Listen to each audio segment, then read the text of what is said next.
Dili madawat sa pamilyang Garces ang nahitabo sa Tulo ka Magsuong gipagtigbas-patay sa ilang silingan atong Biyernes sa hapon.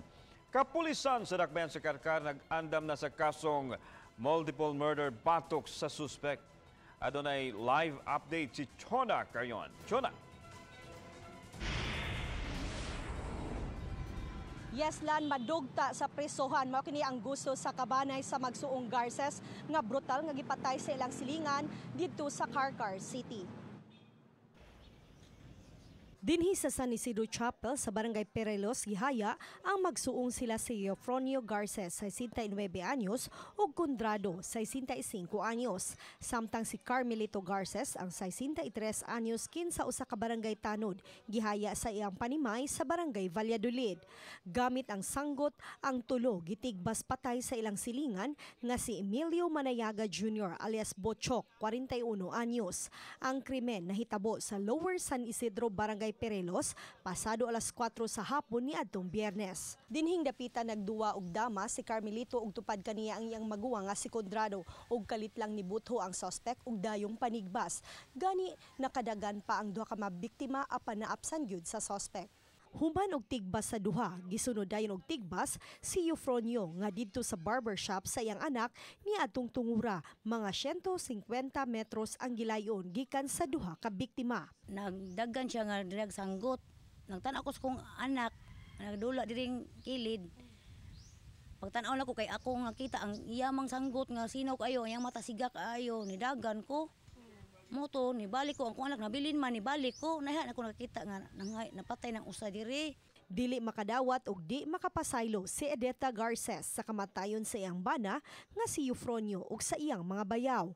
Matud niya nga grabe kalinuog ang nahitabo kanila. Wa usab makapugong sa iyang luha si Roselo Garces sa iyang pagsaysay nga manalay iyang naabdan nga nagbuyod na ang iyang tulo ka mga igsuon. Antod karon lang ingig kay akong gibati mo. Hindi ko kadawat. Sakit kay paminahon ba? Ayaw pa kayo may kapagikan ako. Nayan na dayon. Isan. Wala akong nakita nga dito. Buyod na akong duha ka maguwang. Udong ni uloy ko semua kay mugukon sa ko ba? Ako kay bawa nga akong among kinamaguwang dito sa tugkaran ako. Wala ga bulagta na sad. So ako lang pagbuto ma'am ug walay balaod. Bisag pikas-pikason pa na siya, di na siya kapaigo sa akong migsuon. Oy, kay ni Sinti ato kong migsuon sa may saa ato. Apan ang suspek wa nagmahay sa pagpatay sa tulo ka managsuon. Matud niya natigom na ang iyang kalagot sa maong pamilya. Usa na niini ang matud pa pagpasagad sa ilang mga binuhing kanding nga kaunon ang iyang mga tanom nga mais ug ubang lagutmon ug ang gingong pagsumbong nila sa pulis nga nalambigit siya sa pagpamaligya ug ginadiling drogas. Pito na ko katuig kuan silang kanding ligi.